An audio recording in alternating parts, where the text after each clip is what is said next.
Share view channel पर एक बार फिर आपका स्वागत है। दोस्तों, हमारे देश में कई मेडिकल क्षेत्र की बड़ी-बड़ी कंपनियां हैं, जैसे सिप्ला है, अरबिंदो है और सन फार्मा है और कई तरह बड़ी-बड़ी कंपनियां और इन्हीं के बीच में कुछ छोटी-छोटी कंपनियां भी है।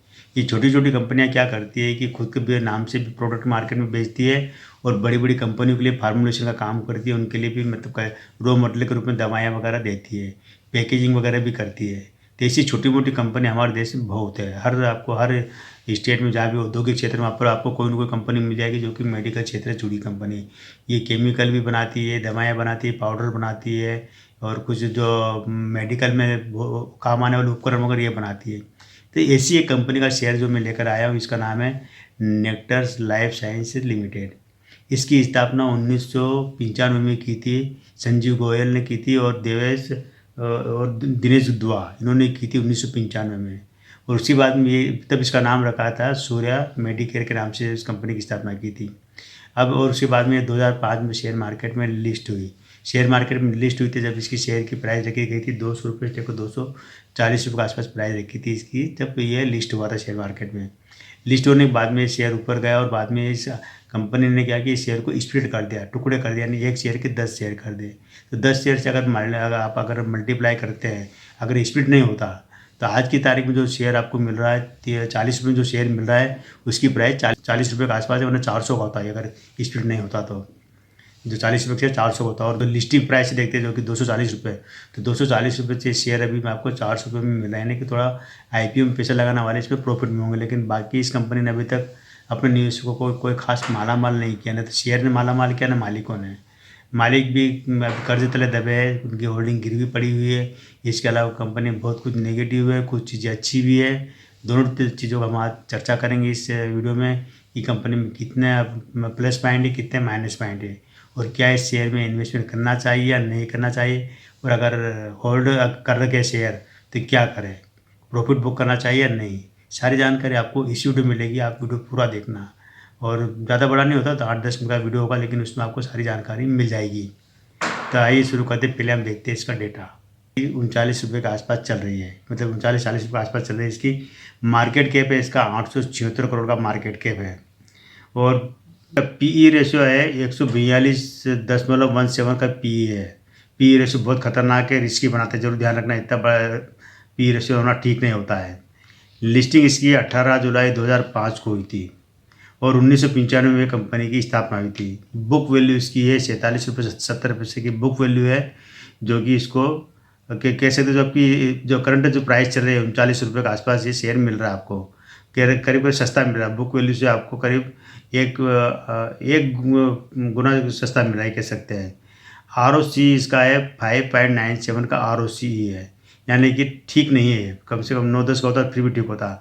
ROE इसका है 0.46 का है, ROE भी अच्छा नहीं है।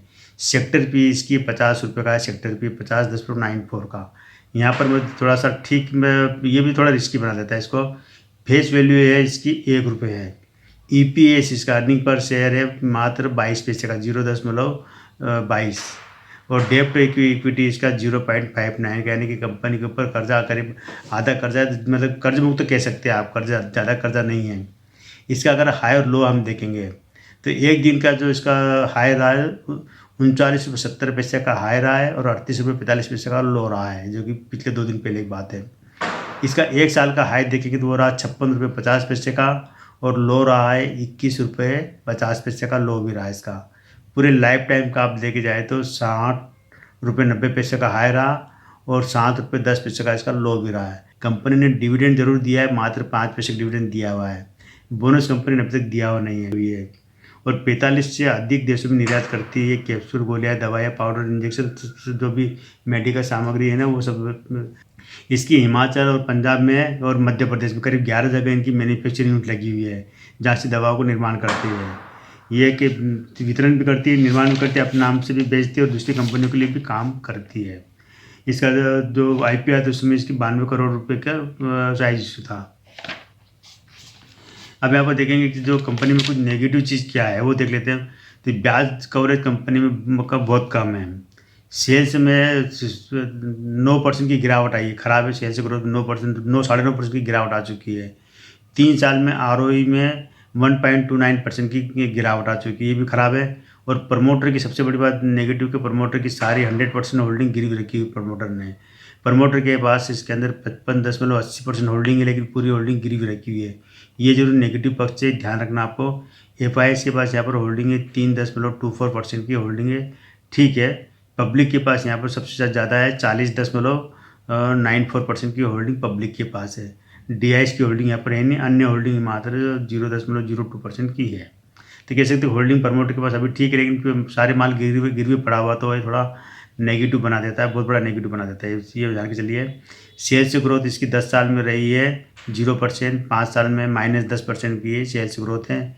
प्रॉफिट ग्रोथ है 10 साल में रहा है -22% का, और 5 साल में -37% का रहा है प्रॉफिट ग्रोथ, यानी माइनस में चल रहा है। जरूर ध्यान रखना, नेगेटिव पक्ष है। CAGR इसका 2% था 10 साल में, अब CAGR 28% का हो गया है। लाभांश देखा जाए तो 2% का रहा है 10 साल में, और 5 साल में -1% का हो गया है, यानी लाभांश ठीक नहीं है। अब हम बात करते हैं कि मालिक के पास कंपनी को चलाने के लिए कितना पैसा है। तो शेयर पूंजी के रूप में इनके पास 22 करोड़ रुपये शेयर रखे हैं। रिजर्व इनके पास 1047 करोड़ का रिजर्व है, इनके पास 1047 करोड़ का। कर्ज इनको देना है 636 करोड़ का कर्ज देना है। अन्य देनदारियाँ है 486 करोड़ के अन्य देनदारियाँ। टोटल देखा जाए तो 2191 करोड़ रुपये बैठता है, और इसमें मालिक का पैसा भी लगा हुआ है। इनके पास अचल संपत्ति के रूप में 643 करोड़ रुपये है। कैश फ्लो 225 करोड़ का कैश फ्लो ठीक है इनके पास। अब हम यहाँ देख लेते हैं इसका रेवेन्यू क्या रहा इसका। पहले क्वार्टरली रेवेन्यू देखेंगे कि जो सितंबर, दिसंबर, मार्च और जून, मतलब से पहले हम 2023 के सितंबर 2023 में इनको 397 करोड़ 97 लाख का इनको रेवेन्यू आया था, और 371 करोड़ 11 लाख रुपए का इनको खर्चा हुआ था। और कमाई मात्र 1 करोड़ 20 हज़ार की कमाई हुई थी इनको सितंबर 2023 में। दिसंबर 2023 में 452 करोड़ 17 लाख रुपए का रेवेन्यू आया, और खर्चा हुआ था 409 करोड़ 98 लाख का खर्चा हुआ था। कमाई मात्र 1.5 करोड़ की, 1 करोड़ 57 लाख की कमाई हुई थी। बहुत कम कमाई हो रही है, मतलब कम मार्जिन पे काम कर रही है। और मार्च 2024 में इनको 441 करोड़ 38 लाख का इनको रेवेन्यू आया था। 392 करोड़ 88 लाख रुपए खर्चे हुए, और मात्र 59 लाख रुपए उन्होंने कमाए। 1 करोड़ रुपये यहाँ पर इनकी कमाई मार्च 2024 में आधी रह गई, आधी से भी कम रह गई, कह सकते हैं कि मात्र 59 करोड़, वो नेगेटिव पक्ष है। जून 2024 में इनको 359 करोड़ 30 लाख का रेवेन्यू आया। खर्चा हुआ था 319 करोड़ 49 लाख का खर्चा हुआ था, और प्रॉफिट हुआ इनको 2 करोड़ 97 लाख का प्रॉफिट हुआ था। यहाँ जरूर जून 2024 में इन्होंने जरूर कह सकते हैं कि मोटा मोटा 3 करोड़ रुपये कमाई की इन्होंने। तो मतलब कह सकते हैं आप ठीक इसलिए। लेकिन एक बात और बता देते हैं कि इनका जो प्रॉफिट किसी भी क्वार्टर में माइनस में नहीं गया, हर में प्लस में, चाहे थोड़ा ही कमा रही है कंपनी, थोड़ा बहुत कमा रही है। तो इसी कारण कंपनी अपने निवेशकों को डिविडेंड दे रही है। डिविडेंड बहुत छोटा देती है, डिविडेंड ज़्यादा बड़ा नहीं है। अब सालाना रेवेन्यू देख लेते हैं कि सालाना 2021, 2022, 2023 और 2024। तो 2021 में इनको 1541 करोड़ का रेवेन्यू आया था, 1432 करोड़ रुपये खर्चा, और यहाँ पर इनको 73 करोड़ का लॉस हुआ था 2021 में। 2021 में तो कोरोना का टाइम था, और कोरोना का टाइम तो कह सकते हैं कि ज़बरदस्त बिजनेस चल रहे थे। तो दवाइयों को मेडिकल कंपनी खूब कमा रही थी, वहाँ भी इन्होंने 2021 में 73 करोड़ रुपये का उनको नुकसान हुआ। ये अब थोड़ा समझ से परे है कि क्यों नुकसान हुआ उस समय, जो कि महामारी के दौरान। चलो ठीक, जो भी होगा। 2022 में इनको 1665 करोड़ का रेवेन्यू आया, और 1507 करोड़ रुपये कमाई हुई, खर्चा हुआ 1507 करोड़ खर्चा हुआ, और 25 करोड़ रुपये उन्होंने कमाए। मतलब 21-22 ये दोनों महामारी के दौरान भी कंपनी ने ज़्यादा कोई खास कमाई नहीं करी। ये जरूर है कि पहले 73 करोड़ का घाटा था, तो उसको पूरा करके 25 करोड़ का प्रॉफिट में आया ये 2022 में। 2023 में 1520 करोड़ का रेवेन्यू आया, 1467 करोड़ रुपये खर्चा हुआ, और यहाँ पर भी देखा जाए तो प्रॉफिट माइनस में चले गया, 24 करोड़ का नुकसान इनको 2023 में। कंपनी नुकसान बहुत ज़्यादा दर्ज कर रही है, थोड़ा रिस्की बनाती कंपनी। ये जरूर देखना कि मेडिकल क्षेत्र की कंपनियाँ, फार्मास्यूटिकल क्षेत्र की कंपनियाँ नुकसान बहुत कम उठाती, लेकिन ये नुकसान में जा रही है।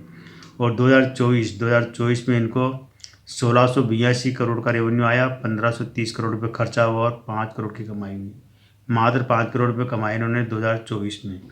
ये जरूर ध्यान रखना कि कंपनी का कोई ख़ास मार्जिन से काम नहीं कर रहे। इनका आरओई बहुत कम है, ईपीएस बहुत कम है, इनका आरओसी भी बहुत कम है और देखा जाए तो जो सीएजीआर वगैरह इनका ये भी बहुत कम है, कोई ख़ास नहीं है सीएजीआर वगैरह। तो ये चीज़ ज़रूर देखना है कि कंपनी यहाँ पर इस चीज़ को नेगेटिव बना रही है।